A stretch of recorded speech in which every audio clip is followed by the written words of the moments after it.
This is Somila Joe. He plays centre for the first team at Dale College in King Williamstown in the Eastern Cape. His coach feels he has a bright future ahead of him. Somila is from the poverty-stricken community of Peelton, roughly 15 kilometers from his school. Rugby could be his only escape. Rugby is the way that could help me get out. Somila's brother did manage to get out.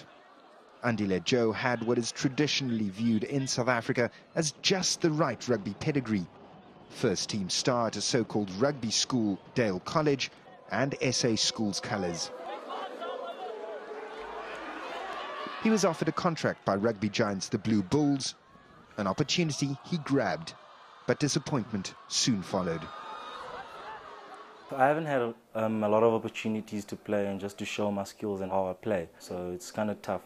It is frustrating because you really want to prove yourself and you really want to play rugby because you've played rugby your whole life. With clubs dating back to the 19th century, rugby is played more widely among black children in the Eastern Cape than in any other province. Franchises like the Bulls, Sharks and Western Province see this as a golden opportunity to bring black players into their structures. As we speak, black diamonds or black rugby players are being poached by the respective franchises who can invest in their own structures to produce black rugby, knowing full well that we have the black gold mine here of rugby players. They're taking them away and enticing them with big money and just let them sit on the bench. In 2 years, Andile has had a mere 180 minutes of game time with the Bulls, often being shunted from his preferred position of outside centre to play on the wing or even at scrum half. They smoke screen us. They don't give us the real thing. We would like our children to play when they are there. We're going to pull the guy to our try line. You see? With quotas a thing of the past, why are unions investing money in young black rugby talent they won't use?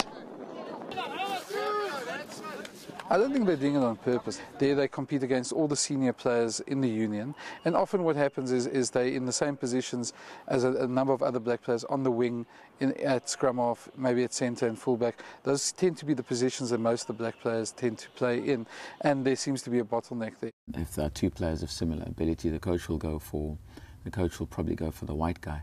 He knows how to get the best out of a white guy. He's going to win ASAP, and so what he does is he actually just takes the one guy he knows how to get the best out of, instead of actually taking the guy he's going to have to spend time getting to know so that he knows which buttons to push with him.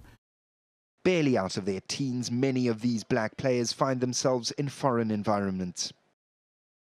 You say to a young kid who haven't even started working, give you full bursary, I'll give you a monthly stipend, we'll pay for your boots and your jerseys. You'll be part of an establishment so sound and balanced that will give you opportunity for life. The big eyes open like this, the mouth opens, wow, and the parents clap hands, said, heaven help us all, mighty Lord. Pew, the drums. He goes there and then tastes the system. The system suffocates him. He gets introduced. He is introduced to new culture, I mean to say, new characters. He starts becoming somebody else, and that potential out of the window. Andile's contract with the Blue Bulls expires at the end of the year, and he hopes to kickstart his stalled career with the Southern Kings, who are set to make their Super Rugby debut in 2013. However, their Currie Cup First Division team has featured mostly white players from outside the Eastern Cape. With just a year to prove themselves in Super Rugby, they may not be able to provide homegrown players with a platform to put their talent on display. It is a bit of a contradiction, Lance. I think that, it's difficult to, in a matter of a couple of months, 4 or 5 months, you're not going to be able to bring the players through that you wanted to bring through the system. Going back home, Andile may find himself offside once again. Lance Whitten, Port Elizabeth.